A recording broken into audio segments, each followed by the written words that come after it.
Hi, welcome to SBR Sports Picks. I'm Peter Loshak. Today is Thursday, May 19th. We are doing our regular call with Dana Lane, taking a look at the NHL playoff games. Today we have San Jose at home outplaying St. Louis. The series is tied up one game apiece, but everyone agrees that San Jose outplayed St. Louis the first two games in St. Louis.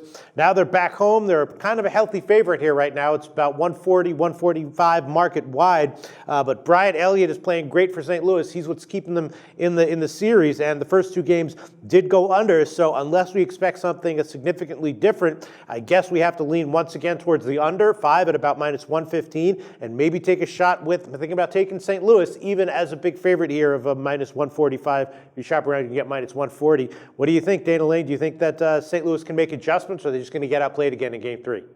Well, I think one of us is going to be happy because I think I'm going to go to the complete opposite on this. Okay. And it's amazing, Pete, how perception has completely changed when thinking about playing the Sharks at home during the regular season. You wouldn't do it you would think twice about doing that. And now they've won 5 straight at home, including a sweep over the Nashville Predators. So, certainly you feel a little bit more confident playing them at the SAP Center. And we saw the other day, Pete, where, Ken Hitchcock was not happy with the way that they played, even in victory in Game 1, and rightfully so. I mean, there was a definite speed advantage for San Jose, and the problem is I was willing to give, St. Louis a shot in Game 2 just because I thought, well, let's not put too much into what we saw in Game 1 because I think, they are physically bigger for sure, but the speed is winning out, and when we're trying to figure out which style is going to be the rewarding one, and I think speed is definitely winning out. You have guys like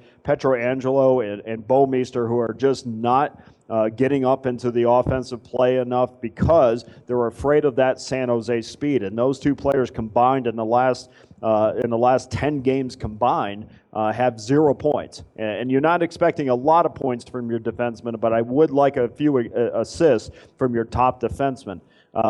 It's just a matter of, for me, I'm going to take the speed now because I just don't think no matter what lineup change that Ken Hitchcock employs, I know that he's talked about replacing Steve Ott on that fourth line. He might even put Alexander Steen up in that front line with in place of Laterra. But to me, no matter how many line changes you make, you still can't get faster. So we're going to take St. Louis, or we're going to take San Jose in the first period, minus $1.28. We're going to take San Jose for the game, minus $1.35.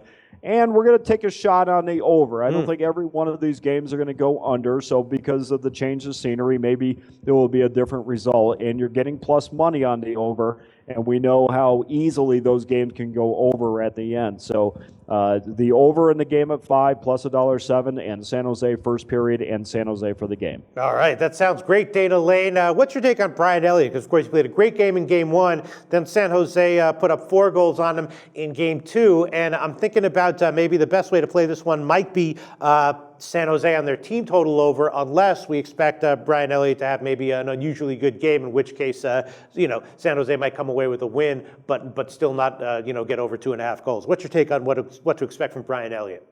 Yeah, I mean, for me, Pete, I mean, he certainly has played as well as Martin Jones has. I just see the defenseman in front of him playing a lot better for San Jose than I do for St. Louis. And again, when you don't have speed, you're really you are really playing tentative. You're afraid to bring your defensemen up into the offensive zone, and if you do bring them up, if St. Louis gets pucks in deep, then you're going to see the defensemen creep up. But the problem with that is combating speed, and a lot of times you're leaving odd man rushes for Brian Elliott to handle.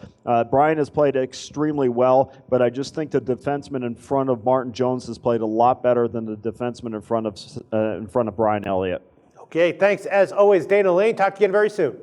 I appreciate your time, Pete. Have a great day.